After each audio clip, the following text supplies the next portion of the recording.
Okay, greetings folks. All right, so next exercise. So off the split and float, we just do the split component. So I connect elasticity in my partner. I split the mental, astral, physical body only slightly.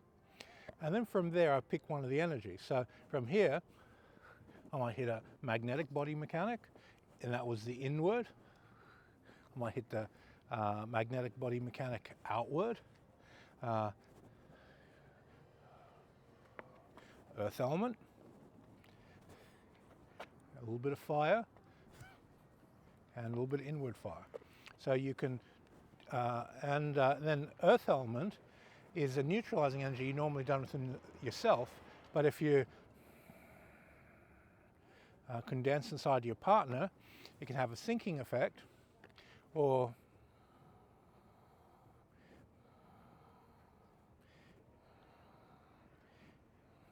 the energy will move around the resistance inside your training's partner's body. It'll move on its own accord. So all I do is condense it, and it'll do its thing inside your partner. Okay, so now he does a double fist. Knuckles, I connect to the knuckles, and this brings me onto his base. I get the separation and a little bit of fire, a little bit of repelling energy, some more ward off. So take a stronger stance from me. I find the base and then send the energy out. Now what I'm doing is rocking. I don't know if my feet are on the camera, they should be. So I'm going heel, ball, and sending the energy down and just rocking that that energy out. And as this happens, I've got a few choices. Now, the 8 powers isn't specifically exercises that are only martial. You train them martially for a whole range of applications. Now, if you're training something like Tai Chi, where there's a huge emphasis on the popping the feet off the ground, I would have to, when I do the split, I'd have to feel the feet and bring the energy under the foot, and that requires a special type of yi in the body. So I've got to go down, feel, and as I press my foot, I want to bring energy underneath his foot to get that lift off the ground. And because I don't train any of this from martial arts, I train it for other applications, that's not very, very important. But if you're training that, you're finding the foot, pressing your foot, and poking the energy like a spike underneath your partner's feet. And if you look at those few repetitions, each repetition I've been digging it a bit more, making my yi a bit cleaner to get this personality to function better, and just tuning it in. So split, and then with the fire element, straight under the foot and hit the nervous system so they pop. Now when you're if you're practicing a striking art, you obviously want to touch your partner's bridge, split, and then deliver your strike. And with these types of training exercise, you can't do that. You can train the split, you can train the strike. For the strike, your partner's going to do this, and then dig into grab my hand, okay, press into me, and that's going to go onto the bottom, and I can train these different types of shapes. And as I train the different shapes, you'll find that each change in your body. So on that last one, I felt a strong twitch there. So now I want to release that a bit more so that it doesn't hold and rebound back into my own body. And then you can just play with it. So the splitting energy, I can split and then fire the force, and it's 1-2, but normally it would be simultaneous. You'd split and strike, and then you'd have a simultaneous attack and defense in what you're doing. Because just the nature of what we're doing, we can't train that very, very safely. what we can do is our partner can feed in there and press in, and then we split with one hand and issue with the other, and do these types of exercises.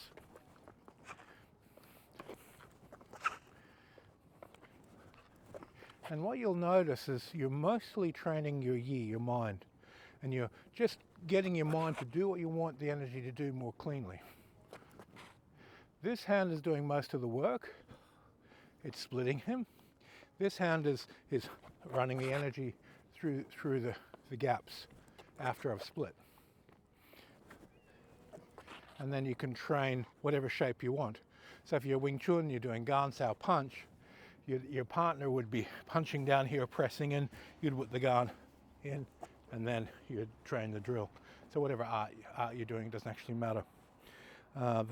You'll find that this came up in dinner conversation last night with someone who trains Brazilian Jiu-Jitsu, that he found when he's running this principle, if he takes the stick off the feet at any moment, the person shoots on them. So Tai Chi is going to do these big yields, and then they're going to issue. But if he's wrestling with me and you press in, I have to stick to his root the whole time. If you push forward, if I take that stick off, now he's in on me. If I put it in, he can't get in. So I've got to maintain the forward intercepting energy to the feet, maintain the stick, and pick up the base that way. And if I'm not doing that well, if I yield too much, I'm gone. He's got me, he just shoots straight in. So the pressures have to automatically connect and take his base away so he can't shoot on me. So if you're doing any Brazilian Jiu-Jitsu stuff, that quality is more important than normal. Normally when we're training with cooperative partners doing Fajin, they're not trying to shoot in on you all the time and keep forward pressure. If you're doing Chi Sao Wing Chun, they would be, but that's an unusual case. So you can't do the normal Tai Chi yielding until you line an issue. It just simply isn't going to work. You're going to have to keep your mind on the foot and a bit of intercepting energy there all the time. And it's a continuous energy. So if you do wrestling, you're going to find this is going to be super important for how you train. Let's do a couple more exercises. Okay, so I'll do a double fist, and he presses in. Now here, I can split with one fist and issue with the other, and change the energy around.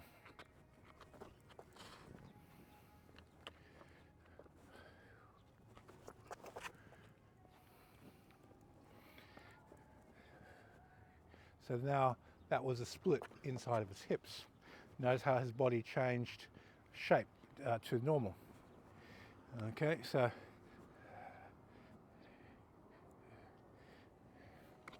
and from there it's doing from the lower back going down onto the hip.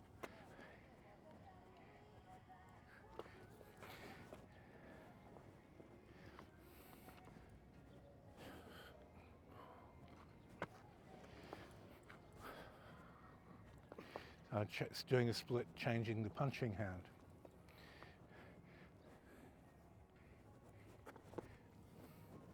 As rolling the energy up. And as rolling the energy in. And when you do these, everyone reacts differently. It's a unique signature inside people's body. The only exception to this rule is they watch this video too much. They unconsciously condition themselves to respond the way he's responding. His signature is unique in how he responds to energy. So it's quite interesting when people watch the same video over and over and over, and then they show up to the workshop and you touch them, they respond the same as the video, and they override their body's own way how they'd normally respond. So this is a type of behavioral conditioning that takes place. But everyone's response is unique. They have their own way of responding to the splitting of energy.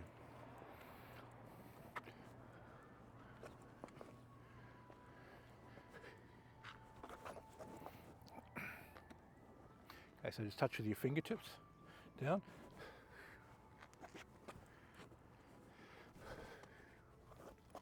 Yep.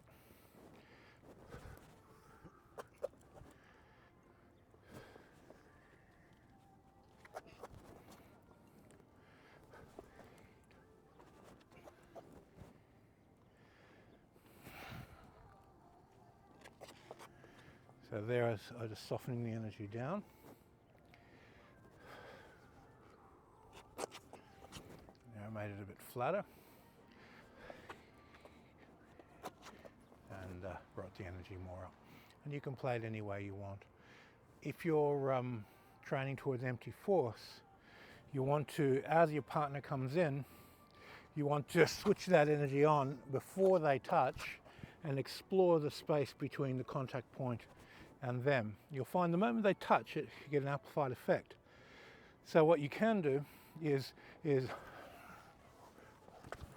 not let them and just keep that gap moving around wherever they're trying to touch and move the energy.